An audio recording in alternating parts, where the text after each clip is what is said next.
Hello everyone, welcome to my channel Physics Tricks. Today's topic of discussion is vector chapter और इसमें देखो first representation of vector है और vector को एक एरो से रिप्रेजेंट किया जाता है एट एन एंगल या फिर along the X axis, along the Y axis, along the Z axis या किसी भी एक पर्टिकुलर एंगल पे ले सकते हैं। जो बॉटम पार्ट होता है एरो का उसको टेल बोलते हैं और जो टॉप पार्ट होता है एरो का उसको हेड बोलते हैं और जो लेंथ ऑफ द एरो है उसको मैग्नीट्यूड बोलते हैं। ठीक है ना, magnitude of that given vector. ठीक है, और ये जो है ए बार इज इक्वल टू मतलब किसी भी वेक्टर को उसके मैग्नीट्यूड से रिप्रेजेंट किया जा सकता है, किसी भी वेक्टर को उसके मैग्नीट्यूड से रिप्रेजेंट किया जा सकता है एंड डायरेक्शन से। तो यहाँ पर ये जो ए हैट है वो यूनिट वेक्टर है। ये यूनिट वेक्टर किसके डायरेक्शन में? ए बार के डायरेक्शन में। ठीक है, तो ये हैट जो है इसको बोलते हैं ए बार डिवाइड बाय मैग्नीट्यूड ऑफ ए बार, वो यूनिट वेक्टर में आ ही जाएगा, वो भी इंपॉर्टेंट पॉइंट है। फिर A bar is equal to magnitude of A bar into angle theta. अब देखो, या तो हम एक यूनिट वेक्टर ले ए बार की डायरेक्शन में, मतलब ऐसा कुछ है ना, यूनिट वेक्टर ले ए बार की डायरेक्शन में। यूनिट वेक्टर मतलब क्या होता है? जिसका मैग्नीट्यूड 1 होता है ए बार के डायरेक्शन में। या तो हम एंगल से रिप्रेजेंट करें किसी वेक्टर को, दोनों one under the same only, angle से रिप्रेजेंट करो या यूनिट वेक्टर से रिप्रेजेंट करो, दो one under the same only. ठीक है ना, so this is all about the representation of a vector. So this is very important. The bottom part is tail, top part is head. ठीक, magnitude of a given vector. अब अगर ए bar is equal to आपको दिया है a1 i hat plus b1 j hat plus c1 k hat और इसका magnitude आपको लेना है, तो ये जो है सिंबल होता है magnitude of A bar is equal to root of a1 squared plus b1 squared plus c1 squared.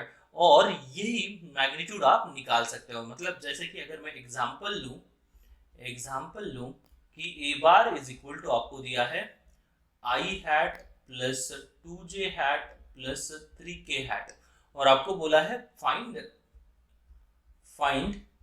Magnitude of A bar. तो बहुत ही सिंपल होता है, आपको क्या करना है, magnitude of A bar is equal to root of इस जो भी x कंपोनेंट है 1 स्क्वायर प्लस जो y कंपोनेंट है 2 स्क्वायर प्लस जो z कंपोनेंट है 3 स्क्वायर। तो आप देख सकते हो यहाँ पर it is root of 1 plus 4 plus 9 and that is root of 14। तो ये हो गया हमारा मैग्नीट्यूड ऑफ ए बार। तो ये मैग्नीट्यूड ऑफ गिवन वेक्टर हो गया। उसके बाद अब यूनिट वेक्टर देखो, unit vector just represents the direction of a given vector and it has magnitude and that is equal to 1. So a bar a hat magnitude is equal to 1 and I hat or j hat k hat. I hat is the unit vector along the x axis, j hat is the unit vector along the y axis and k cap is the unit vector along the z axis. And any given vector can be represented in terms of its magnitude. आप देख सकते हो यहाँ पर in terms of its magnitude and its direction, है ना, and its direction. So the direction a hat is equal to a bar divided by magnitude of a bar. ये हो गया यूनिट वेक्टर। फिर रेजोल्यूशन ऑफ अ वेक्टर और rectangular component of a given vector. अगर एक vector दिया है तो उसके कंपोनेंट्स कैसे बनाएं, तो देखो अब यहाँ पर जो है ये वेक्टर ए बार दिया है, इसके दो कंपोनेंट बनाने हैं। तो ऑलवेज रिमेंबर कि जो ए बार का और जो एंगल का जो एडजेसेंट कंपोनेंट होता है वो कोसाइन होता है। अब क्यों होता है वो? क्योंकि हमको पता है cos थीटा की डेफिनेशन क्या है। Let us consider this is x, right. cos theta is adjacent that is x divided by the hypotenuse that is magnitude of A bar that is a। तो x is equal to a cos theta, है ना, simply. और वैसे ही जो opposite होता है उसको a sin theta बोलते हैं। तो sin थीटा की डेफिनेशन देखो, sin theta is equal to y, मतलब ऑपोजिट साइड इसको y में कंसीडर करो, divided by the hypotenuse that is a। So y is equal to हो गया a sin थीटा। तो आप देख सकते हो, मतलब बहुत ही सिंपल होता है हर चीजें अगर आप बेसिक से जाओगे तो, है ना। और यहाँ पर मैंने दिया है एक ब्लॉक है m, right, block of mass m और एक इंक्लाइन प्लेन पे रखा है जिसका एंगल थीटा दिया है। ठीक है, आपको इसके कंपोनेंट्स निकालने हैं। तो देखो बहुत ही सिंपल हो गया ये तो। इसमें अगर हमको कंपोनेंट्स निकालना है तो ये एंगल कितना हुआ 90 डिग्री, ये एंगल कितना हुआ 90 माइनस थीटा। तो ये एंगल कितना हुआ, ये एंगल हो गया हमारा अगेन थीटा। तो हमारे पास जो कंपोनेंट्स आएंगे, जो mg के कंपोनेंट्स, वो होंगे ये और ये, है ना।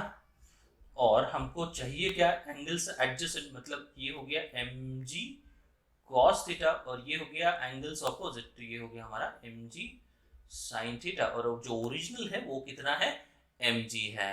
ठीक है, तो ये इस तरह से आप रेजोल्यूशन ऑफ वेक्टर निकाल सकते हो। Okay, so next one we have addition of any two vectors given, right? Addition of any two vectors. तो अगर आपको चाहिए supposed to be angle between the vector firstly, तो यहाँ पर दिया है a bar and b bar. These are the two vectors, right? So these are the two vectors. This is a bar and this is b bar. Now, if you wanted to calculate the angle between a bar and b bar, what you have to do is you have to attach the tail of the first vector to the tail of the second vector. And once you attach the tail of the first vector to the tail of the second vector, whatever angle between a and b, that is the angle of the given vectors, right? So tail to tail or head to head, because see here, if I attach this a bar, if this is a bar, if I attach over here, or else if I attach over here, one under the same thing only, no? One under the same thing only, as you can see over here, one under the same thing, this angle theta, then we can say that this angle also the same thing, theta. So that's why we can say whenever you wanted to calculate the angle between the two vectors, go with tail to tail method or head to head method. Okay, and if you wanted to calculate the resultant of a and b, then it is magnitude of a bar plus b bar, which is equal to root of a squared plus b squared plus 2ab cos theta we have.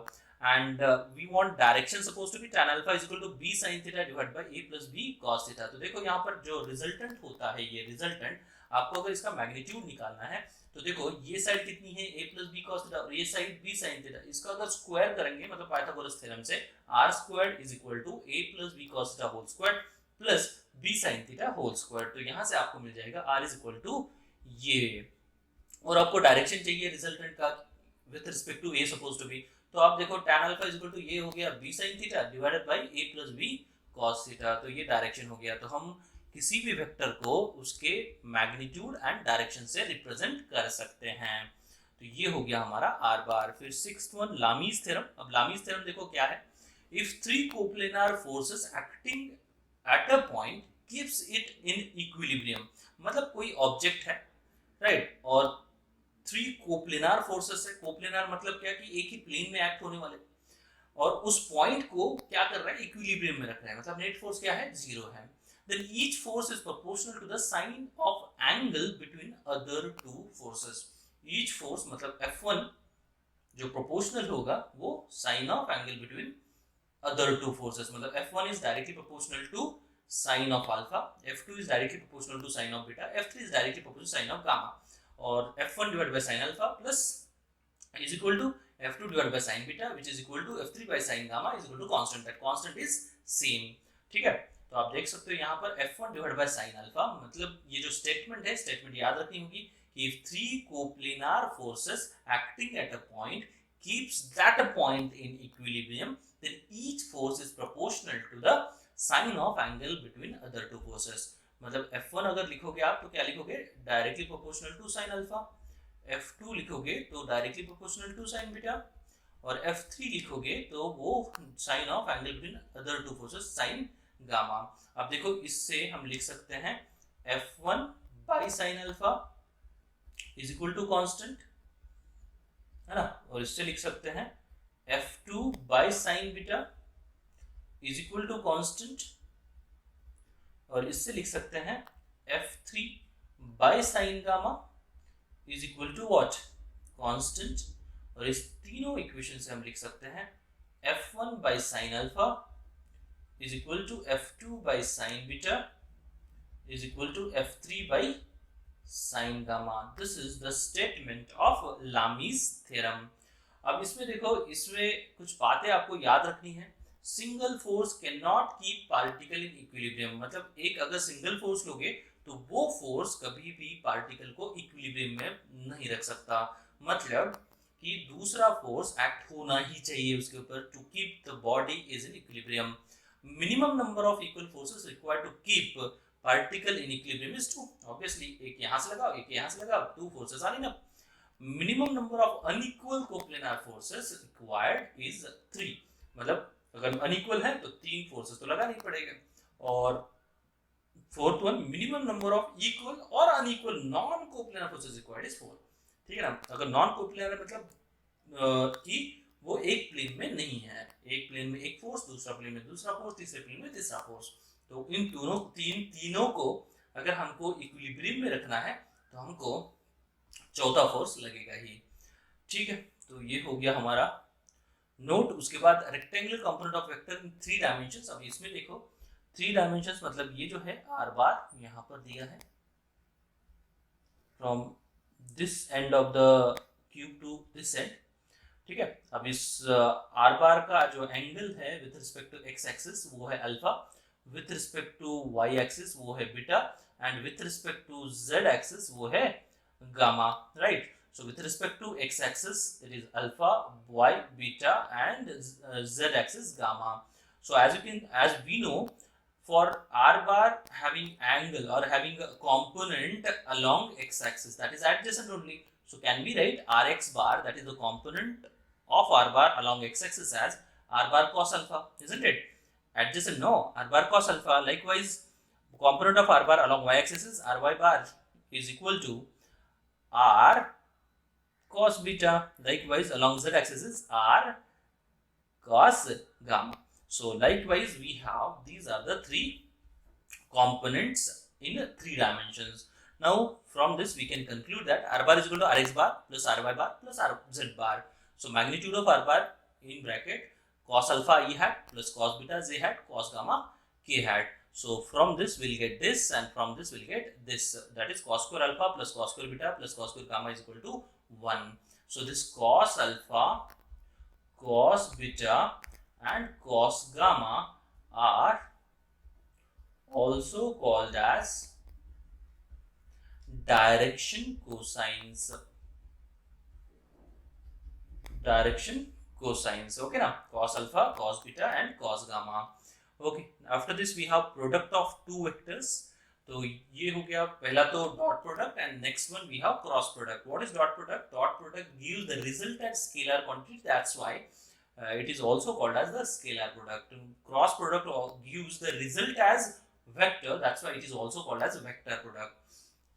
अब इसमें देखो dot product और scalar product. Dot product की definition जो है a bar dot b bar which is equal to magnitude of a bar magnitude of b bar into cosine of angle between them.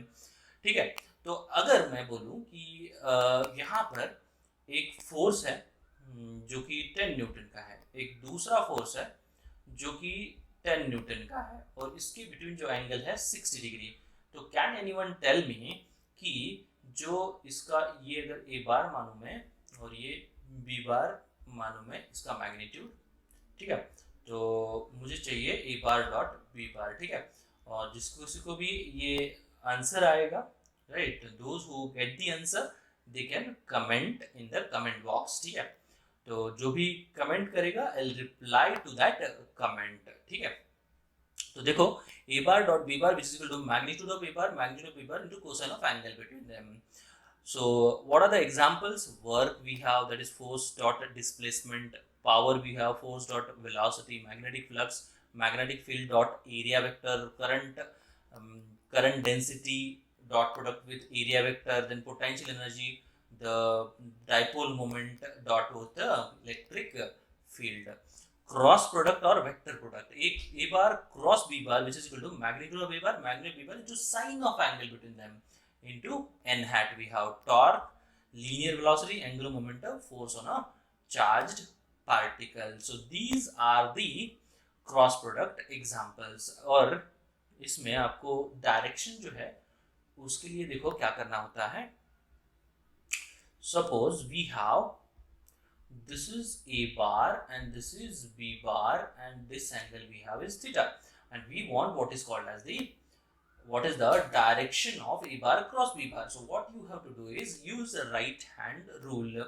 What is that right hand rule? stretch your fingers of the right hand in the direction of A bar, curl it towards B bar through smaller angle. Smaller angle downward, that's why it is downward. So whatever thumb points, right, that is the direction of A bar cross B bar. So thumb is pointing into the plane, that's why it is A bar cross B bar's direction. सो अगर आप इतना भी कर लेते हो तो basic level के जितने भी वेक्टर के क्वेश्चंस होंगे वो आप अच्छे से सॉल्व कर सकते हो।